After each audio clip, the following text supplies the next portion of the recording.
Y está comenzando un nuevo capítulo de Biblia Fácil. Y una vez más, qué alegría poder saludarte, tú que estás ahí ya esperando.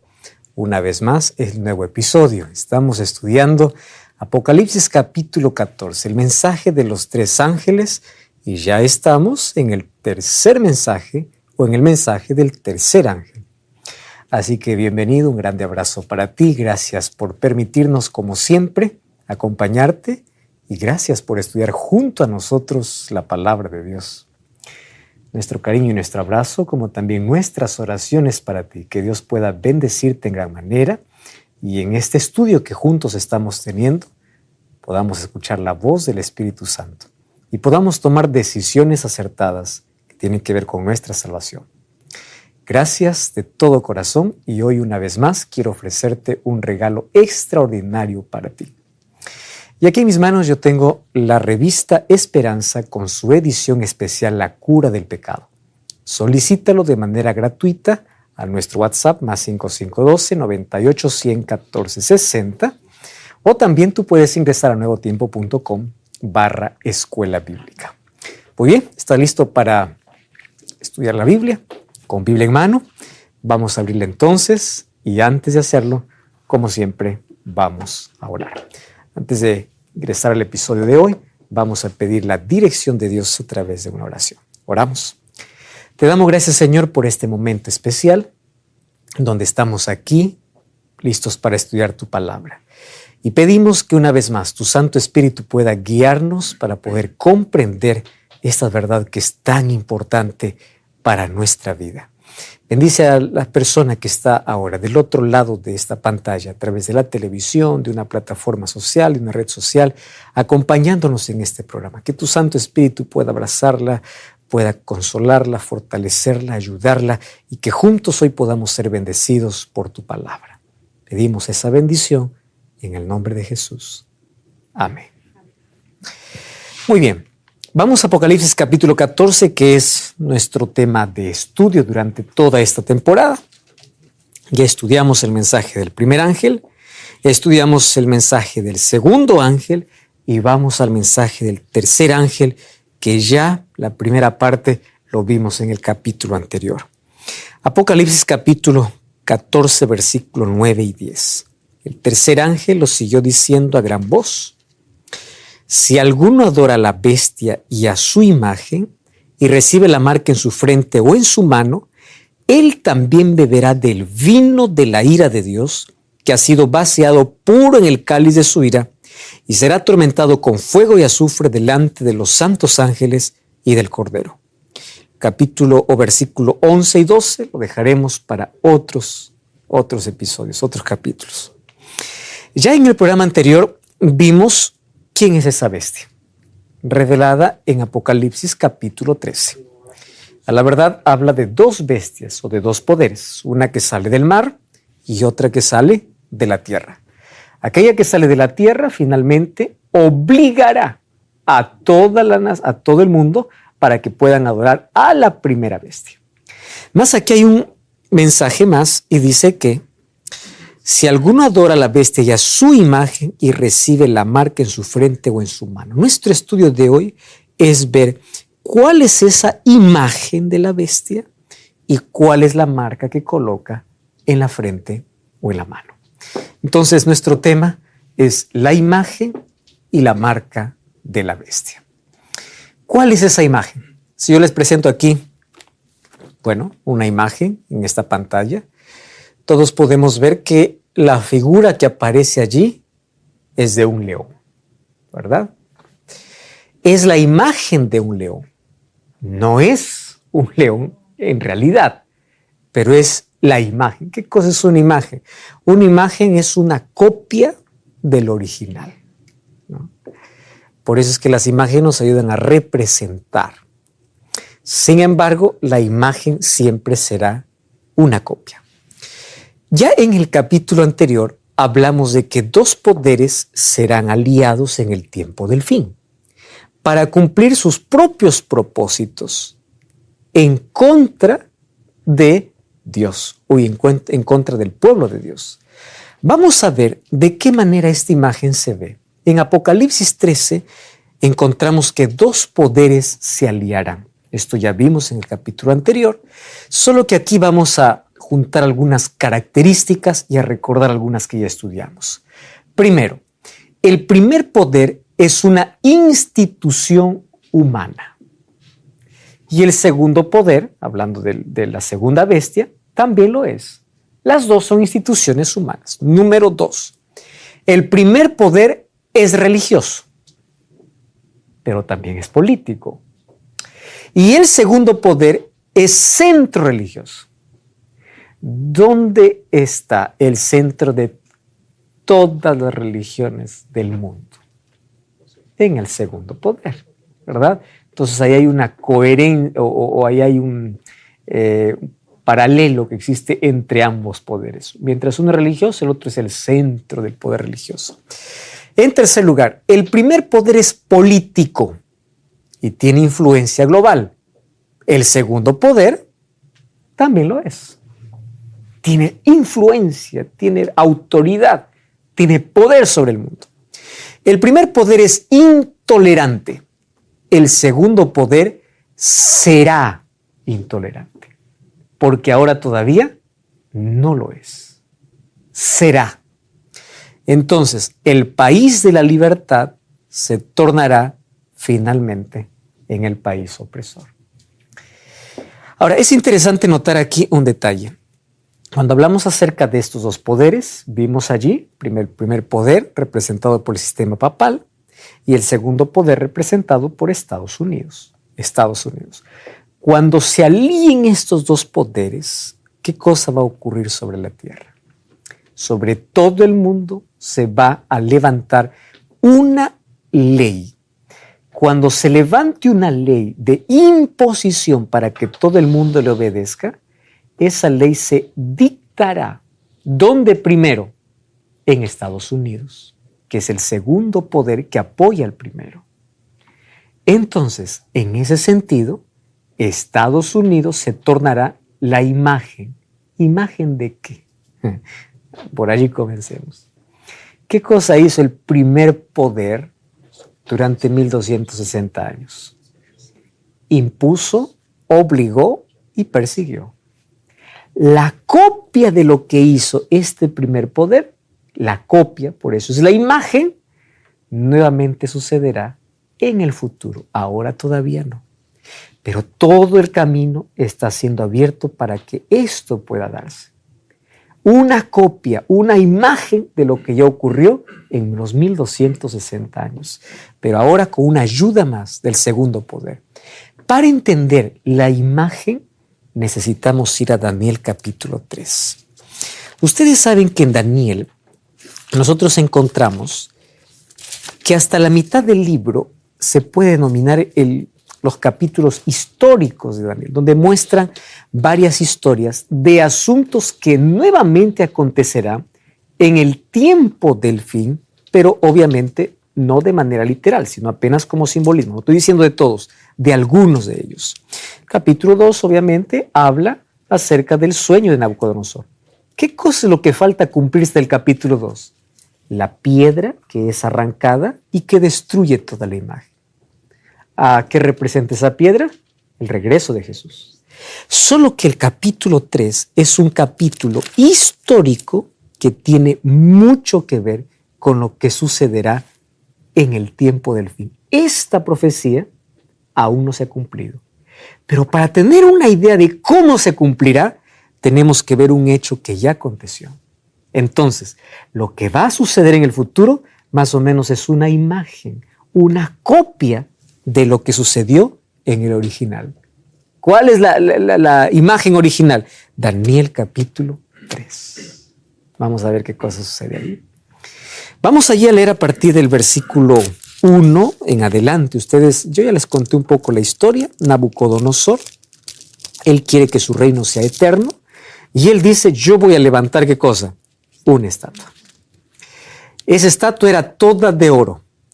Mandó a llamar entonces a todos los jueces, a todos los políticos, poderes políticos estaban allí, y dijo, al son de la trompeta, todos ustedes se van a arrodillar delante de la estatua que yo he levantado.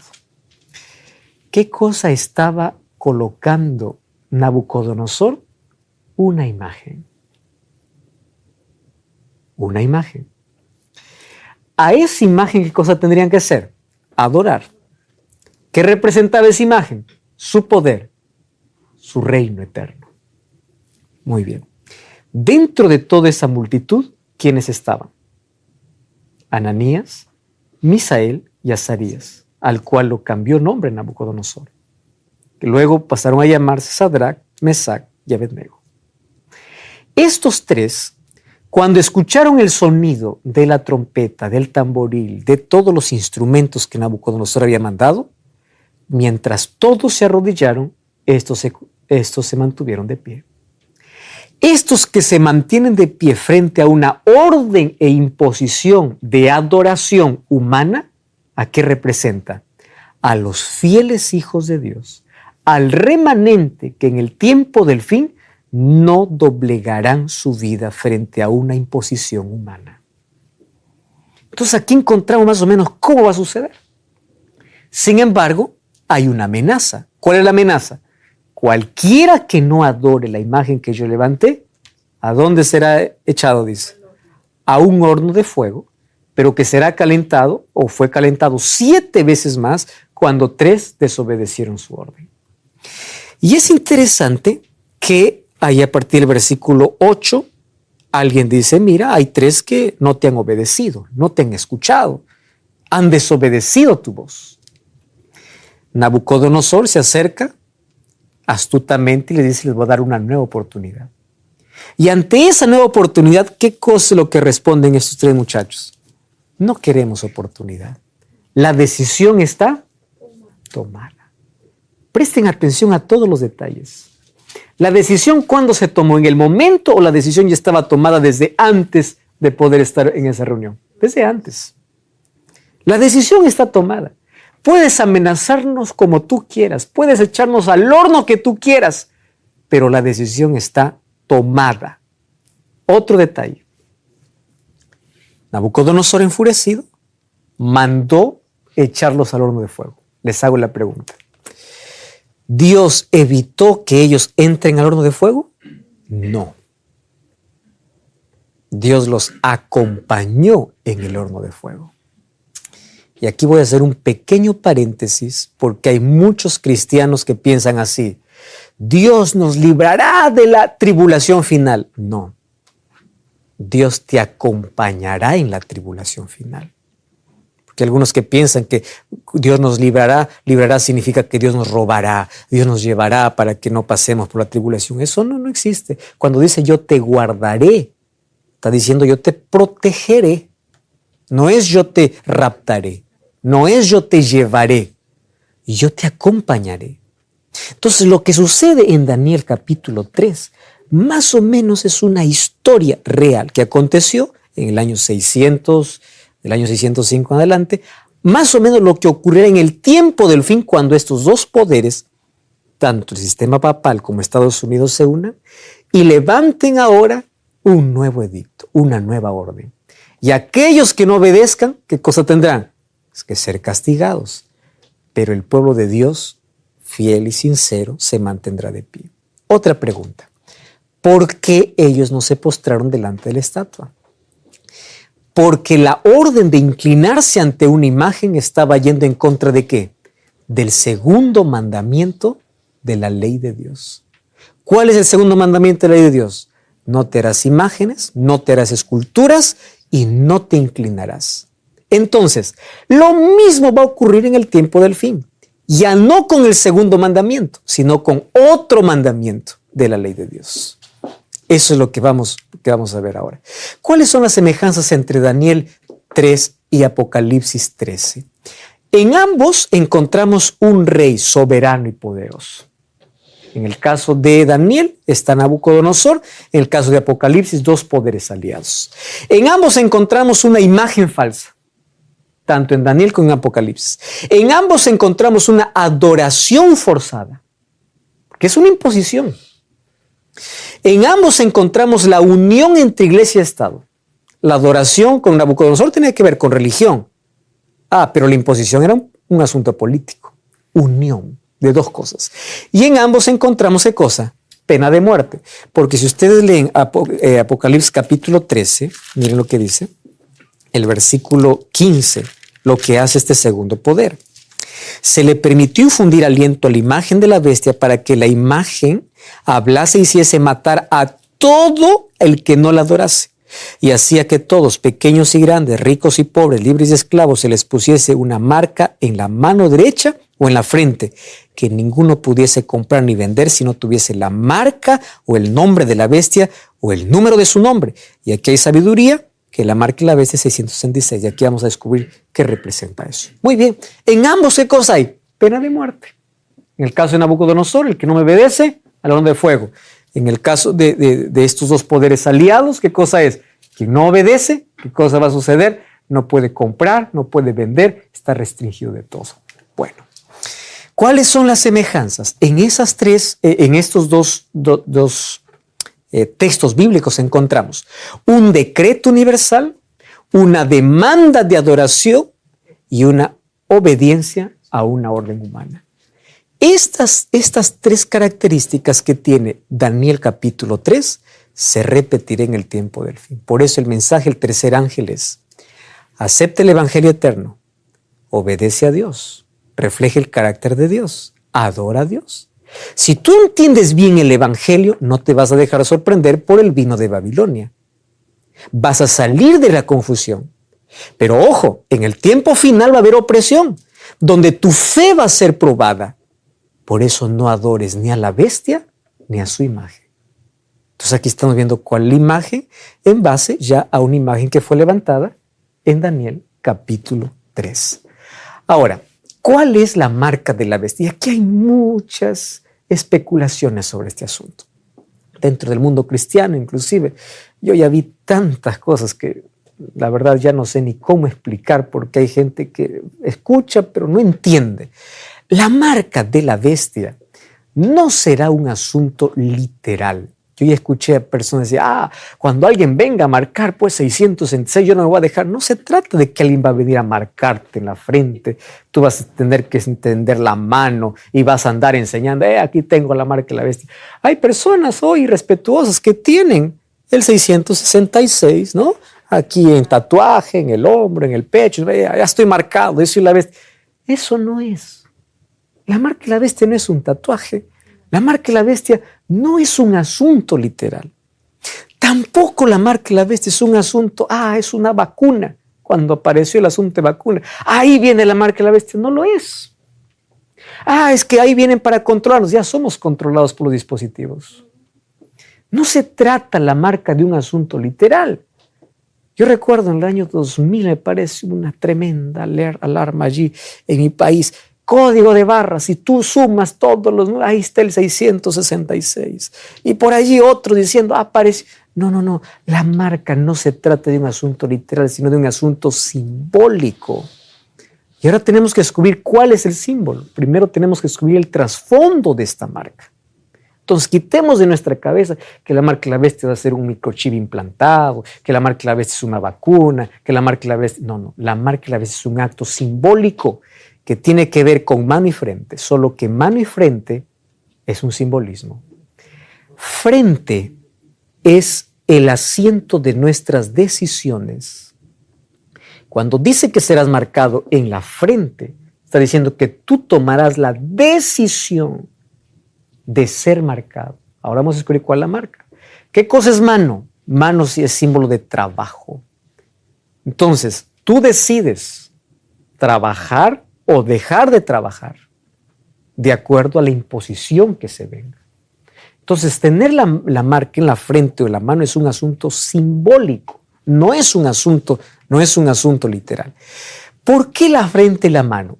Y esto es lo que debemos entender. Miren, Satanás, a la verdad, por más poderoso o por poder que tenga, no es ni auténtico, y él es una copia fiel de todas las cosas que Dios hace. Él siempre va a ser una falsa copia.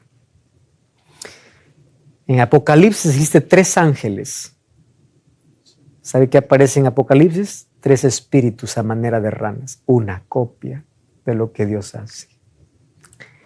Ustedes saben de dónde nace la idea de la frente y la mano. No nace de Satanás. En el Antiguo Testamento, este era un símbolo de la ley de Dios. Abran sus Biblias para que ustedes puedan entender cómo Satanás falsifica las cosas. Dios colocó un día de adoración, Satanás levantó otro día de adoración, solo para confundir. Dios muestra algo y Satanás distorsiona, malogra y levanta otro paralelo para confundir, porque la disputa siempre va a ser adoración. Y la manera de confundir a Satanás es levantar algo parecido. Muy bien. La exigencia de recibir la marca en la mano o en la frente evoca un mandato divino. Deuteronomio capítulo 6, versículo 8. Miren, Deuteronomio capítulo 6, versículo 8, luego vamos al versículo 14. Dice así. Vamos desde el versículo 5. Amarás a Jehová tu Dios de todo corazón, tu alma y con todas tus fuerzas. Estas palabras estarán sobre tu corazón. Repetirás a tus hijos, hablarás en ellas estando en casa, andando por el camino, al acostarte y levantarte. ¿Qué dice el versículo 8? La atarás como señal, ¿dónde dice? En tu mano. Y estarán como frontales, ¿dónde? Entre tus ojos. Cuando dice entre tu, ¿qué cosa está entre los ojos? La frente. ¿De qué está hablando? De la ley de Dios. La ley tendrás que enseñar. Y esto estará en tu mano y estará entre tus ojos, estará en tu frente. Eso fue la orden de Dios. ¿Qué cosa es lo que Dios quería colocar en la mano y en la frente? Su ley. ¿Qué cosa es a Satanás? Coloca en la mano y en la frente algo que destruye la ley. Eso es lo que hace el diablo. Algo que está en contra de la ley de Dios. Ahora vamos a descubrir eso. Mira lo que dice el versículo 14. No andaréis en pos de dioses ajenos que están en vuestros contornos. Versículo 17. Guardad cuidadosamente los mandamientos de Jehová vuestro Dios, su testimonio y sus estatutos que te he mandado. Que dice el versículo 24. Mandó Jehová que cumplamos todos sus estatutos y que temamos a nuestro Dios para que nos vaya bien. ¿Qué cosa es lo que mandó Dios al pueblo de Israel? Mi ley estará entre sus manos. ¿Y en dónde? Su frente. ¿Qué hace Satanás? Astuto. Copia aquello que Dios tenía un plan maravilloso para que su ley esté. Cuando habla de frente, ¿qué está hablando? De mente, ¿verdad? Dios, ¿dónde quiere colocar su ley? En nuestro corazón. ¿Qué significa corazón en la Biblia? Mente. ¿Por qué mano? Acción. Acción y decisión. Decisión, acción. Las dos funcionan. Las cosas que hago, primero las pienso. Por eso es que el símbolo de mano y frente. ¿Dónde quería Dios colocar su ley? Corazón. ¿Qué hace Satanás? Levanta una marca parecida. Entonces la marca en la mano, en la frente, significa la ley de Dios en la mente y la conducta. Mano es acción, la conducta. La exigencia de la bestia de tener la marca en la mano o en la frente, ¿qué cosa representa? Un antítesis de los mandamientos de Dios. O sea, el cambio de obediencia a la bestia en lugar de obedecer a Dios. ¿Qué cosa es Satanás? En lugar de que esté la ley de Dios en el corazón o en la mente o en las acciones, Satanás va a levantar una marca. Igualito, tomando los mismos símbolos, mente o frente y mano, pero ahora haciendo ¿qué? Contraria a la ley de Dios. Cuando entendemos esto, descubrimos fácilmente cuál es la marca. La crisis final estará centrada en adoración. Y en la crisis final los mandamientos de Dios seguirán como la norma de lealtad, no de salvación. Si ustedes ven Apocalipsis capítulo 14, 12, 12, 17, van a encontrar que el remanente tiene dos características. Guarda los mandamientos de Dios y tiene el testimonio de Jesús. El dragón está enfurecido contra el remanente que guarda los mandamientos de Dios. ¿Por qué tanto énfasis en mandamientos de Dios? Recordemos esto. Porque guardar los mandamientos de Dios en la crisis final va a ser ¿qué cosa? Va a ser la norma de lealtad, no de salvación. Porque todos somos salvos, ¿por qué? Por fe y gracia. Pero ¿cuál es mi norma de lealtad? Por eso es que el remanente se distingue. Porque es leal. Ahora fíjense, marca es lo que se opone a la voluntad de Dios. Marca es aquello que está en contra del carácter de Dios. en aquello que está en contra del sello de Dios. Cuando ustedes leen Apocalipsis 7, Apocalipsis 14, van a encontrar que Dios tiene un sello. Y lo contrario del sello, ¿qué cosa tiene Satanás? Una marca. Entonces, ¿cuál es la diferencia? Mientras Dios quiere sellar, Satanás quiere marcar. ¿De qué manera lo hace? Bueno, en la Biblia nosotros encontramos ya varios tipos de sellos. Hay personas que dicen, no, el único sello que está en la Biblia es el Espíritu Santo. Si tú lees el Antiguo Testamento, vas a encontrar varios sellos. Por ejemplo, ¿qué cosa es sello? Un sello era sinónimo de protección. Protección de un documento, protección de una tumba. Un sello era para proteger. ¿Por qué Dios coloca su sello para el tiempo del fin? Para protegerlos de las 7 plagas, para diferenciarlos. Pero este sello es invisible. Este sello solo Dios lo conoce. Ahora, en la Biblia encontramos 6 sellos. Por ejemplo, ¿cuál era el sello para pertenecer al pueblo de Dios en el Antiguo Testamento? La circuncisión. ¿Cuál era el sello cuando Dios quiso sacar al pueblo de Israel? El ángel de la muerte pasó por Egipto y no mató a los primogénitos que tenían en su puerta un sello. ¿Cuál era el sello? La sangre del cordero. ¿Cuál era el sello desde el Antiguo Testamento? El sábado. Y en el Nuevo Testamento dice el apóstol Pablo que somos sellados por el Espíritu Santo. ¿Y cuál es el sello en Apocalipsis? El sello en Apocalipsis es nuestra lealtad a Dios guardando sus mandamientos. Pero dentro de todos los mandamientos, específicamente uno cuadra especialmente como sello. Eso veremos a continuación. No cambies el canal, una breve pausa, ya regresamos.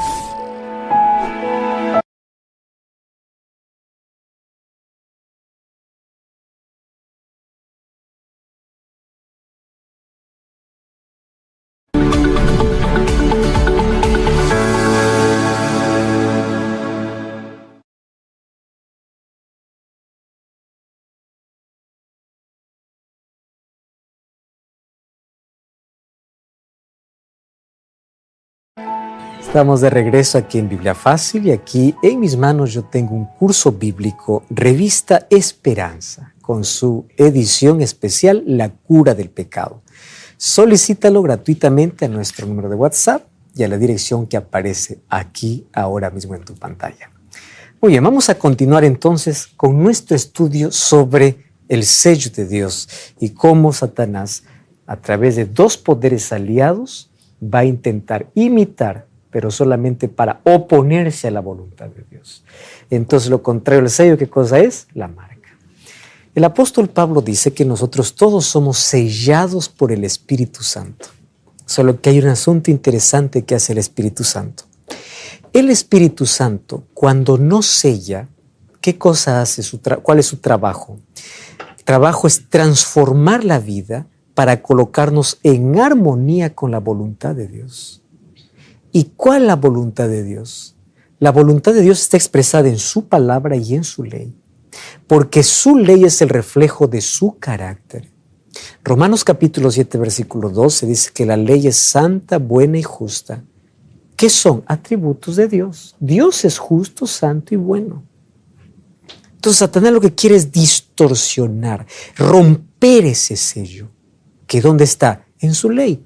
Por eso es que el énfasis, la característica del remanente en el tiempo del fin es que guarda los mandamientos de Dios. No porque los mandamientos de Dios salvan, sino porque es la norma de lealtad.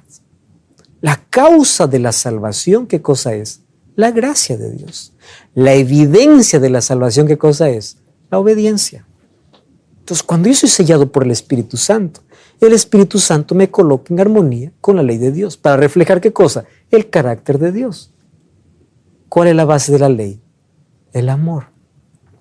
Uno le preguntó a Jesús, ¿cuál es el mandamiento más grande? Jesús dice, amarás al Señor tu Dios con todo tu corazón, con toda tu mente y con todas tus fuerzas. El segundo semejante, amarás a tu prójimo como a ti mismo. Muchos allí quedan, pero el texto continúa y dice, de esto depende toda la ley. No dice que se anuló la ley. Lo que dice es el resumen de la ley. Cuando ustedes van a la ley, los 4 primeros mandamientos es amor a Dios. Los 6, amor al prójimo. Entonces, es el resumen, porque la ley está basada en el amor. Si alguien dice la ley fue clavada en la cruz, entonces, ¿qué? ¿Qué cosa vino a mostrar Cristo? Es su amor. La ley fue confirmada en la cruz porque la base de la ley, ¿qué cosa es? El amor. Por eso no puede pasar. Ahora, dentro de la ley encontramos un sello característico. Antes vamos a analizar que un sello es necesario porque tenía tres cosas importantes. Señal de autoridad. Cualquier documento que se enviaba tenía que ser sellado. El sello es aquello que le daba autoridad. ¿Quién es el que firma? ¿Quién es el que sella? Número 2, señal de propiedad. En la cerámica se colocaba el sello para ver la propiedad de quién es. Y es señal de protección. Recuerdan que allí los fariseos pidieron que Pilato pueda colocar su sello sobre la tumba para que nadie pueda tocar. Protección. Ahora fíjense, el sello de Dios en el tiempo del fin cumple esas tres funciones. Número 1, identifica quién es el auténtico cristiano. Número 2, ¿qué cosa identifica? Que es propiedad de Dios.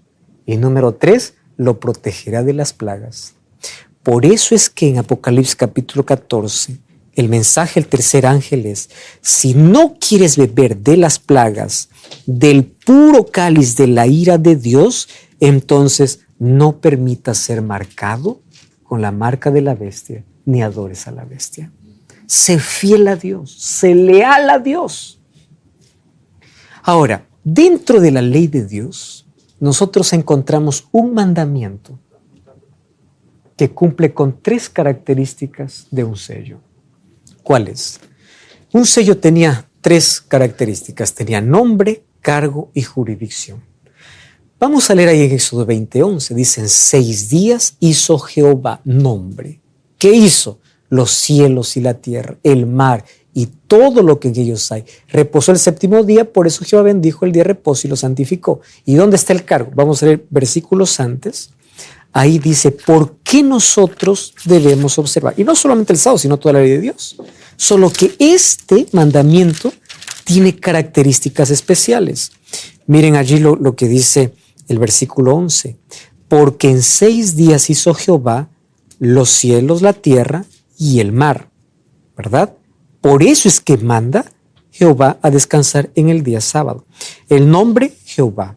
¿Cuál es su jurisdicción? Cielo, tierra y mar. ¿Cuál es su cargo? Creador. Entonces, este se convertirá, aún ahora no, será una señal distintiva. ¿Cuándo? Cuando se levante una orden que imponga una adoración forzada en contra de este mandamiento de la ley de Dios. ¿Cómo sucederá eso? Desde el Antiguo Testamento nosotros encontramos en Ezequiel 20, 12 y 20. Les di mis sábados para que fuesen por señal entre mí y ellos, para que supiesen que yo soy Jehová que los santifico. Santificad mis sábados y sean por señal entre mí y vosotros, para que sepáis que yo soy vuestro Dios. Quiero hacer aquí un paréntesis. Sábado es señal. ¿Y señal de qué? De lealtad, de fidelidad. ¿Cuál era la señal de fidelidad para Adán y Eva en el Edén? Un árbol. No se acerquen. Si ustedes me obedecen, significa que me aman. Eso era todo. Quiero probar su lealtad, su fidelidad. Eso es todo. Entonces, es una señal de lealtad a Dios.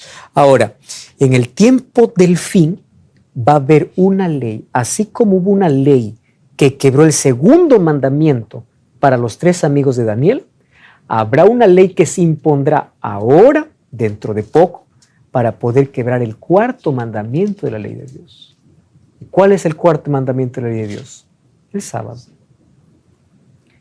Entonces, cuando se imponga esa ley, allí será marca de la bestia y sello de Dios.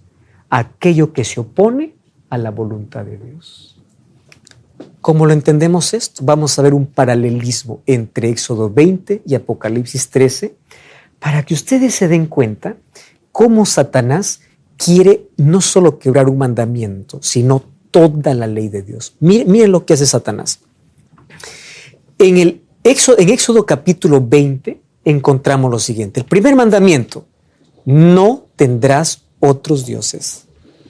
Y en Apocalipsis capítulo 13, ¿cómo es que ataca allí estos dos poderes? Y Satanás, que está detrás, dice que adoran al dragón y a la bestia. ¿Qué cosa están quebrando? El primer mandamiento. Segundo mandamiento dice, no te harás imagen. ¿Qué cosa hace en Apocalipsis 13? Se hace una imagen diferente para que sea adorado. En Éxodo 20 dice, no tomarás el nombre de Jehová tu Dios en vano, en el versículo 7. Y en Apocalipsis 13, ese poder habla blasfemias contra Dios. ¿Ustedes se dan cuenta que todo esto es destruir la ley de Dios? ¿Qué dice en Éxodo 20? Acuérdate del sábado. En Apocalipsis 13, en lugar del sábado, ¿qué cosa se coloca? Una marca que tiene el nombre y el número de su nombre. Ahora vamos a ver qué significa eso. En Éxodo 20 dice 6 días trabajarás, y en Apocalipsis 13 nadie puede comprar ni vender a menos que no tenga la marca. Todo lo contrario a ¿qué? A la ley de Dios. No trabajarás ni tú, ni tu hijo, ni tu hija. ¿Qué hace Satanás? Pequeños, grandes, ricos y pobres no podrán trabajar a menos que reciban ¿qué cosa? La marca. ¿Cuál es el mandamiento? Guarda el sábado. ¿Qué cosa dice Satanás? Yo tengo mi marca. Entonces, ¿qué cosa es la marca? Aquello que se opone al sábado, directamente. Satanás levanta una falsa adoración, porque el grande conflicto en este mundo tiene que ver justamente con eso, adoración. Entonces, Dios tiene un sello, Satanás tiene una marca. ¿Y en qué momento esto se va a ver, la lucha entre ambos poderes de manera directa? Cuando la primera bestia y la segunda bestia se unan para poder dar una orden de imposición de adoración, así como lo hizo Nabucodonosor en el capítulo 3 de Daniel. Exactamente. Y solo el pueblo de Dios, el remanente, ¿qué sucederá? Se quedará en pie. ¿Qué significa quedarse en pie? No me someteré a tus leyes, porque yo sé a quién debo ser leal. Yo sé a quién debo obedecer. No importa quién es aquel que ordena, no importa de quién viene el edicto. Ustedes van a sufrir, vamos a sufrir. Dios no nos va a librar de la aflicción, pero Él nos va a acompañar. Así como de Sadrach, Mesach y Abednego, Jesús estuvo con ellos, el Espíritu Santo estará con nosotros si nosotros decidimos ser fieles en todo momento. Entonces, la marca tiene que ver con la imposición de un falso de adoración. Todo lo contrario a ¿qué? A los mandamientos de Dios. ¿Y saben qué cosa es lo que destruye Satanás? La primera parte, la adoración a Dios. Porque el grande conflicto ¿en qué se basa? En adoración.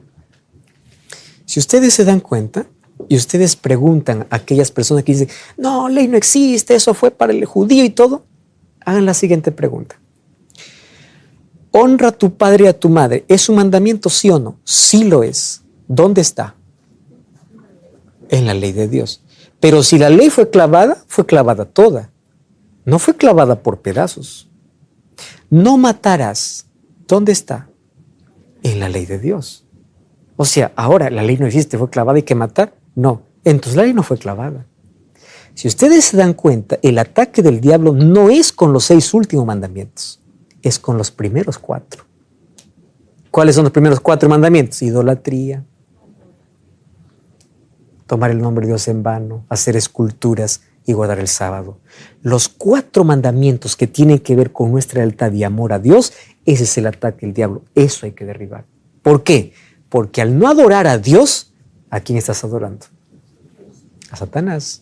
Por eso es que Jesús dice, no todo el que me dice Señor, Señor, entrará en los cielos. Porque no basta decir, yo alabo a Dios, yo adoro a Dios, yo voy a la iglesia. No. Sé la voluntad. Sostenerse bajo la palabra. Lealtad a Dios.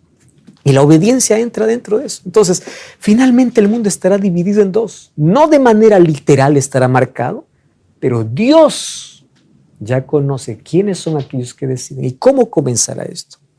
Ustedes saben que ahora mismo, que estamos viviendo en un tiempo donde supuestamente hay libertad, ¿verdad?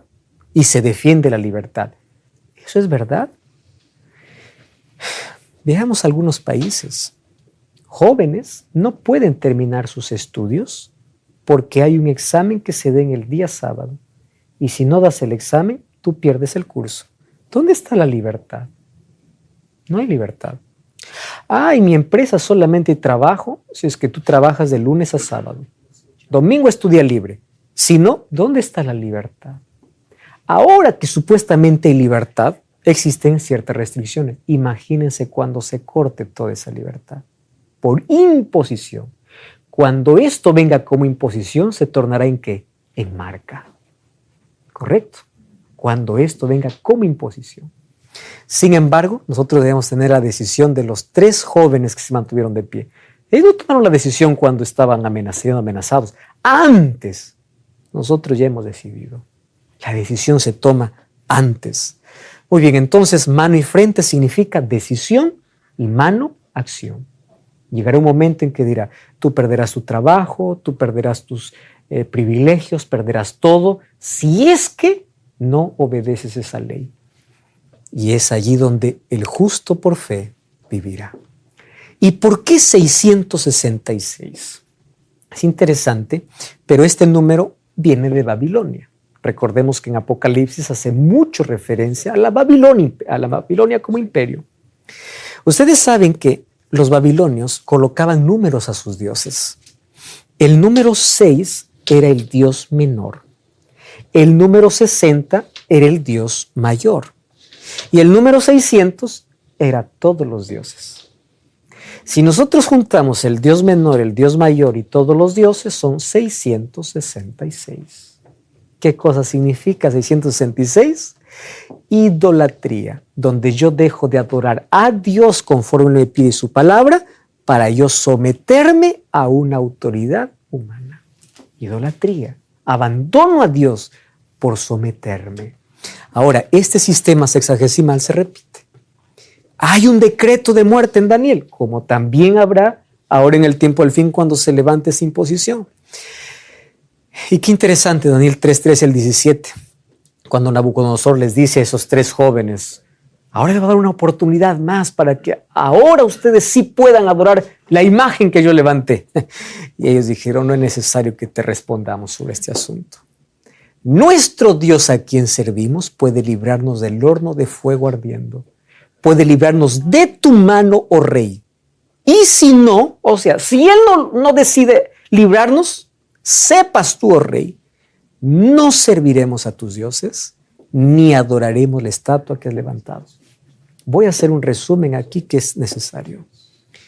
¿Cuál era el problema de adorar la estatua? Ley de Dios. Ley de Dios. Ellos tenían que decidir entre su vida y ser fieles. Porque déjame decirte una cosa. La fidelidad no es un asunto de religión. La fidelidad es un asunto del corazón. Cuando tú decides ser fiel a Dios, Dios está por encima de todo. Está por encima de lo que la gente diga, de la oportunidad que pueda tener, del trabajo que pueda perder. Está por encima de todo. Estos muchachos dijeron, nosotros preferimos ser obedientes, fieles a Dios. Entonces no me digas, yo soy salvo por la gracia. La gracia tiene que transformar tu vida. ¿Y qué cosa transforma mi vida? Me coloca en armonía con su voluntad. Ya leíste lo que dice Salmos 48. El hacer tu voluntad me ha agradado y tu ley está en mi corazón. La ley no salva. La ley hace la distinción.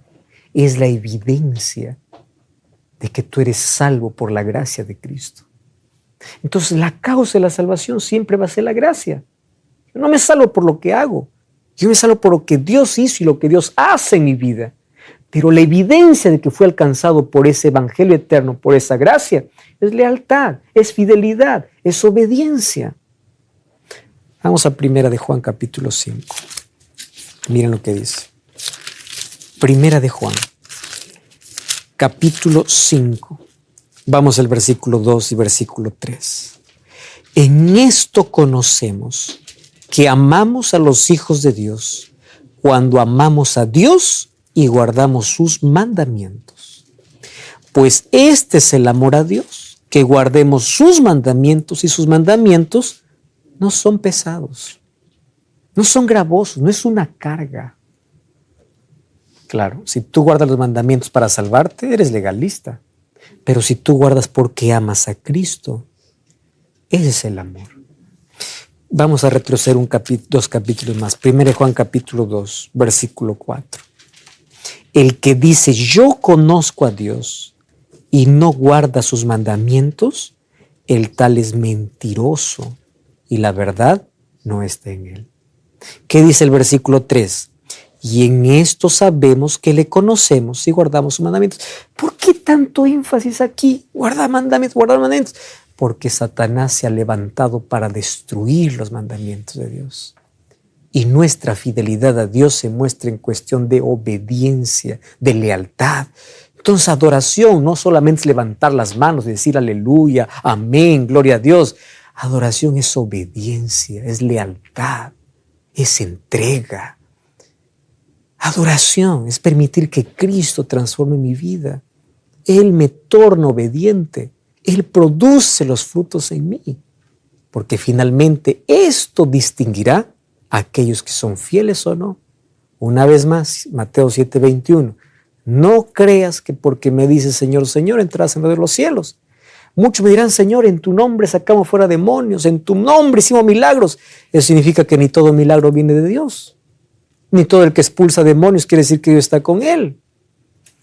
Yo les diré, no los conozco. Ese texto es tan fuerte para poder entenderlo. Ahora, fíjense, la mayor crisis en el tiempo final será que, aunque los hijos de Dios por su fidelidad, como en Babilonia, entraron al horno de fuego, en el tiempo del fin, el pueblo de Dios pasará por la tribulación. ¿Cuál es la diferencia? Dios nunca los abandonará.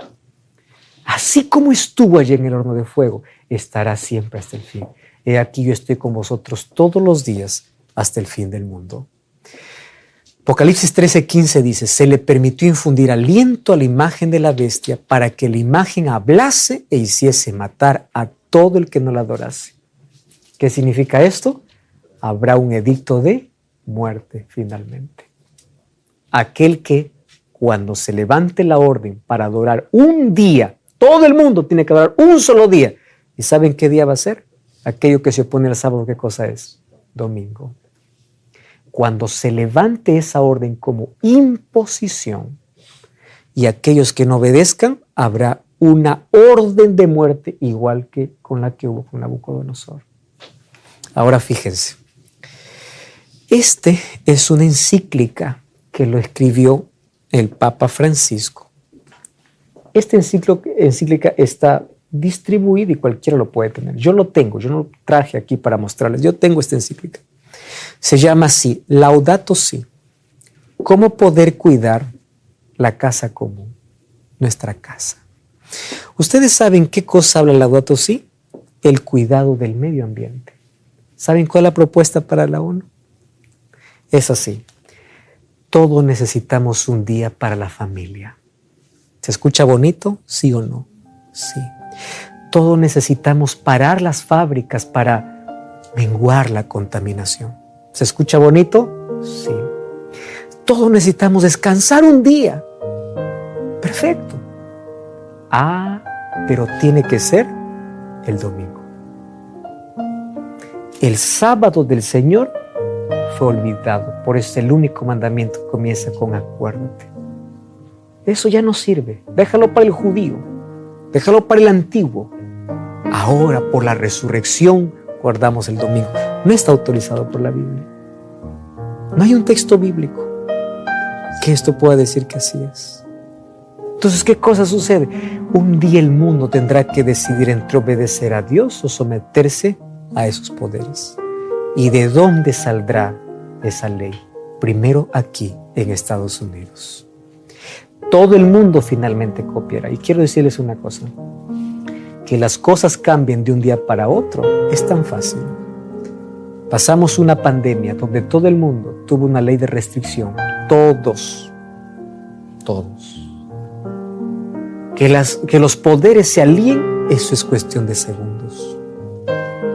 Y esto cada vez está más fuerte. La prueba de la crisis final será adoración. Sumisión a la bestia o obediencia a Dios. Dos caminos, o marca o sello. Finalmente habrá tres grupos: aquellos que aman el Evangelio y tienen compromiso con el Evangelio, aquellos que rechazan el Evangelio o aquellos que son indiferentes. Y yo espero que todos podamos ser parte del primer grupo. No solamente que ame el Evangelio, sino que se compromete con el Evangelio. Porque un compromiso total con Dios y su palabra es el secreto de la victoria para un pueblo que vive en los días finales de la historia. Nosotros estamos viviendo en el tiempo final. Cristo está volviendo. Las señales lo anuncian. ¿Tú crees que las cosas van a mejorar? Un político te dijo que las cosas van a mejorar. No, no va a mejorar. ¿Crisis van a venir? Más. Pero hay alguna esperanza. Mientras más oscura es la noche, más cerca está el amanecer. Mientras mayor dolor parece que el mal y la injusticia gana, Cristo va a venir para colocar punto final a todo eso. Pero antes que Cristo venga, nuestra fe será probada, nuestra lealtad, nuestra fidelidad. Por eso hoy te invito a observar el día que Dios mandó en su palabra, a abandonar las tradiciones y a seguir la voluntad de Dios. Por eso te invito para que este sábado puedas buscar una iglesia adventista el séptimo día. Vamos a adorar en el día que Dios nos dijo. Vamos a permitir que Dios con su Espíritu nos selle y el Espíritu Santo coloque su ley en nuestro corazón, porque su ley es el reflejo de su carácter y somos llamados para reflejar el carácter de Dios. Todos somos salvos por la gracia de Cristo, mas la gracia que salva es la gracia que transforma. Y cuando Cristo transforma nuestro ser, nos hace obedientes. La obediencia surge de manera natural en un corazón transformado. Nunca seremos perfectos, por eso es que llegaremos al cielo por la gracia de Cristo. Mas el camino al lado de Jesús es un camino de obediencia, de lealtad. Es un camino donde tú necesitas transitar acompañado de Dios. Y hoy te invito para que una vez más tú puedas tomar tu Biblia y decir así: yo voy a hacer la voluntad de Dios. Yo voy a seguir los mandamientos de Dios. Voy a ser fiel a Él. Tómase esa decisión. Ora conmigo. Gracias, Señor, por tu palabra. Ella nos muestra tu luz, nos saca de la oscuridad, nos saca del error y ayúdanos a tomar la decisión, tener el coraje de poder abandonar nuestro propio camino para someternos a hacer tu voluntad. Acepta nuestra entrega, toma nuestro corazón. Te suplicamos en el nombre de Cristo Jesús. Amén. Amén.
Bao đêm đợi chờ mưa rơi, lòng cháy vơi như giữa biển khơi, cánh chim bế nhau tung bay, người đầu hay ta không oán trời, bao năm tình yêu chưa phai, giờ chia hai đôi lứa lạc nhau, lối gió số phận đã không an bài bền lâu. Người đi về đâu sao em không lưu luyến nữa, ôm thêm bao nhiêu đắng cay, không chỉ sau này mình còn gặp được không, lòng quạnh thắt muốn đôi tay xót xa, khuôn mặt ấy anh ghi sâu vào tim này, thương bờ vai em chia với chẳng ai cởi, lúc vui buồn lúc cô quanh mình em, người giờ phần như cánh chim lang bay dòng đời gió, lần thầm buồn em bước giữa muôn vàn đau khổ, từng là đàn thôn nữ muôn hiền mà vạn người mẹ, giờ thì còn thân xác hoa tàn người đời trẻ.